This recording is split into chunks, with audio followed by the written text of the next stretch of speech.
युद्ध का अंतिम चरण आ चुका था।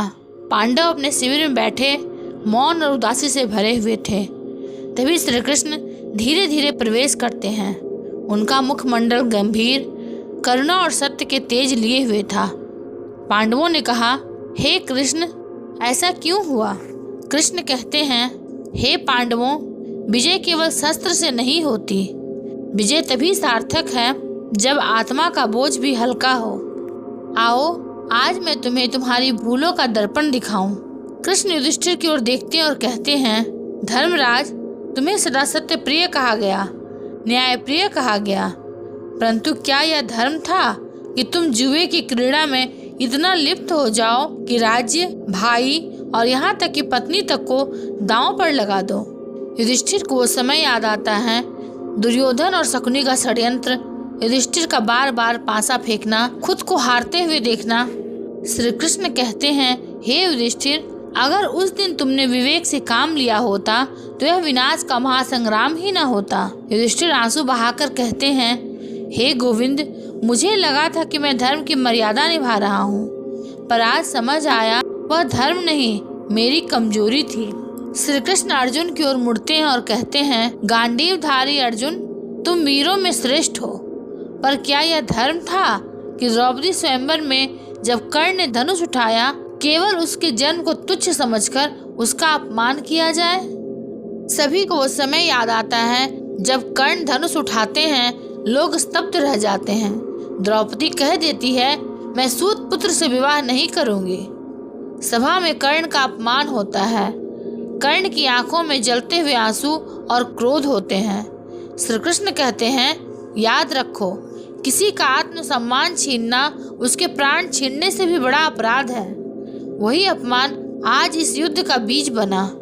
अर्जुन मौन होकर सिर झुका लेते हैं। श्री कृष्ण भीम की ओर देखते हुए कहते हैं, हे भीम, तुम्हारी शक्ति अतुलनीय थी, परंतु शक्ति जब घृणा में बदल जाए तो वह विनाश का कारण बनती है।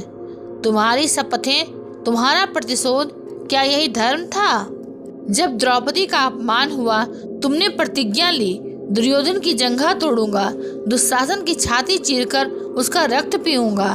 श्री कृष्ण समझाते हैं, प्रतिशोध मनुष्य को अंधा बना देता है। यदि क्षमा और संयम का मार्ग चुनते तो आज यह रक्तपात न होता।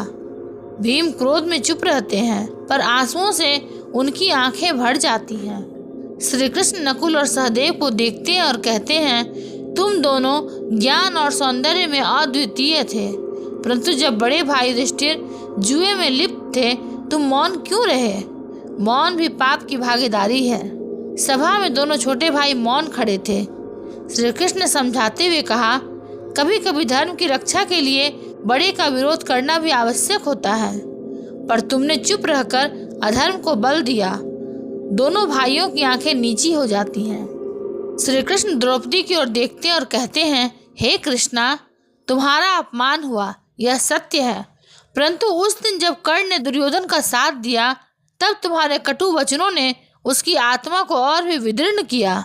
वाणी में विष भरने से आग और भड़कती है। द्रौपदी सभा में कर्ण को सूत पुत्र कहकर तुमने उसे तुच्छ ठहराया। श्री कृष्ण समझाते हैं, स्त्री की वाणी सृजन भी कर सकती है और विनाश भी। तुम्हारे शब्दों ने कर्ण और दुर्योधन के हृदय में गहरी चिंगारी भरी। द्रौपदी मौन होकर आंसू पोंछती है। श्री कृष्ण सभी पांडवों को देखते हुए कहते हैं, हे धर्मपुत्रों, युद्ध में केवल कौरव दोषी नहीं थे, तुम्हारी भूलों ने भी इस महासंग्राम की जड़ें सींची। यदि तुम धर्म को सही रूप में समझते तो न यह जुआ होता, न अपमान, न प्रतिशोध, न रक्तपात। वातावरण में गहरी शांति छा जाती है। पांडव रो पड़ते हैं, पश्चाताप करते हैं। श्री कृष्ण अंत में कहते हैं, धर्म केवल शास्त्रों में नहीं बल्कि व्यवहार में है, और जो धर्म को व्यवहार में न ला सके उसकी विजय भी अधूरी है। जैसे पांडव अपने बड़े भाई युधिष्ठिर की बात को धर्म समझकर मानते रहे, वैसे ही कौरव भी अपने बड़े भाई दुर्योधन की बात को बिना सोचे समझे मानते रहे। परिणाम स्वरूप दोनों पक्ष अधर्म और विनाश की ओर बढ़ते गए। युद्ध का 18वां दिन समाप्त होने को था। चांदनी कुरुक्षेत्र की वीरान भूमि पर बिखरी हुई थी। मृत शरीरों पर कौवे मंडरा रहे हैं और टूटे रथों के पहिए खून से सने पड़े हैं। पांडव शिविर में गहन मौन है। श्री कृष्ण कहते हैं, हे पांडवों, अभी मैंने तुम्हारी भूलें बताई। अब सुनो, यह विनाश केवल तुम्हारी भूलों से नहीं बल्कि अंध अनुकरण की परंपरा से भी जन्मा। जब आंख मूंदकर बड़े की आज्ञा मान ली जाती है तब धर्म की दिशा भटक जाती है।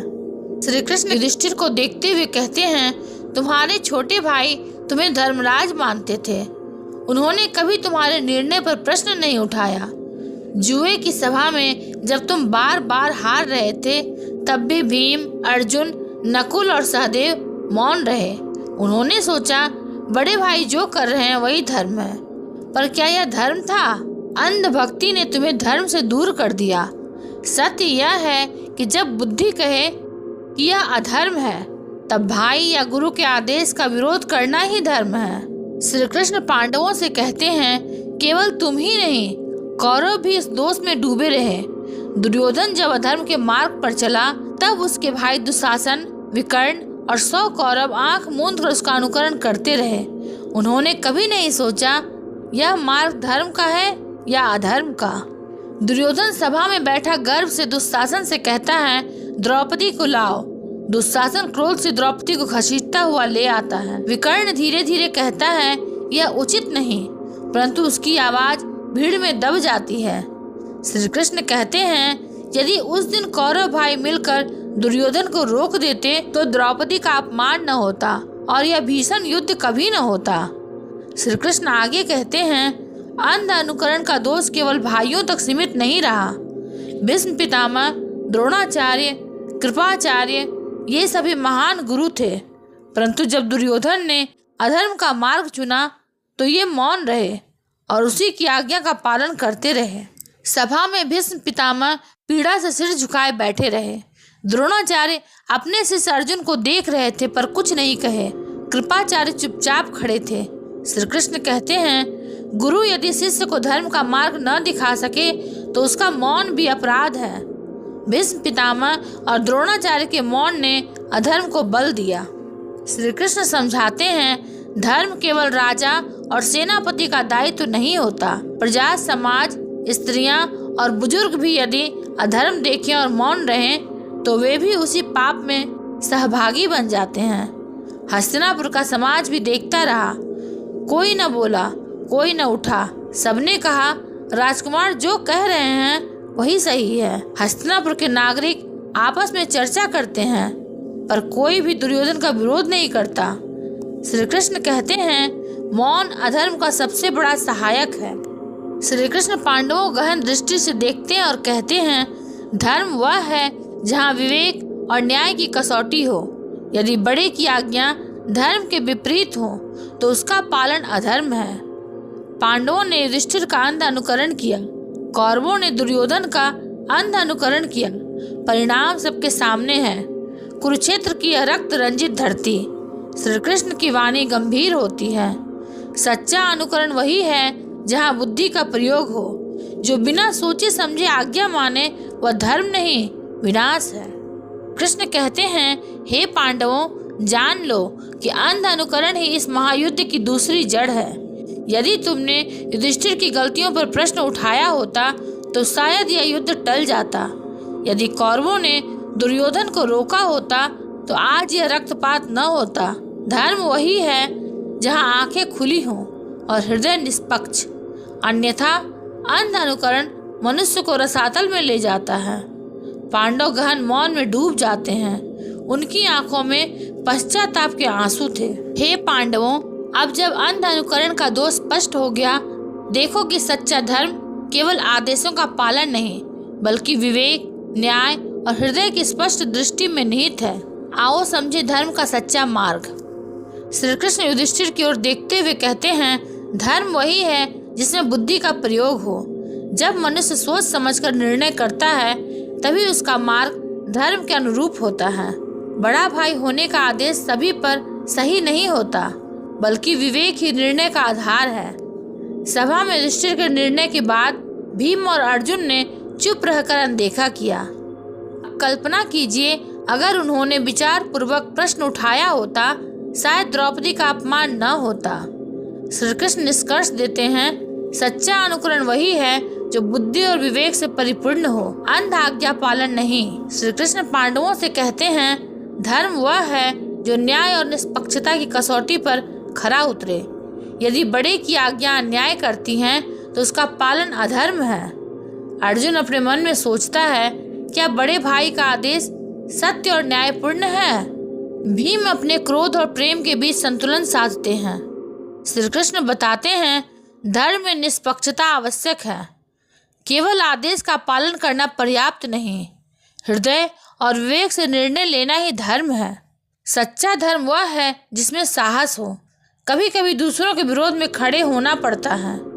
पांडवों ने अनेक बार यह साहस दिखाया और इसी से उनके कर्म धर्म संगत बने। अर्जुन ने कौरवों का सामना करते हुए अपने कर्तव्य को समझा। भीम ने दुर्योधन की अन्यायपूर्ण योजना का विरोध किया। श्री कृष्ण निष्कर्ष देते हैं, साहस और कर्तव्य का पालन यही धर्म को स्थायी बनाता है। डर या भय से कोई भी धर्म पूर्ण नहीं होता।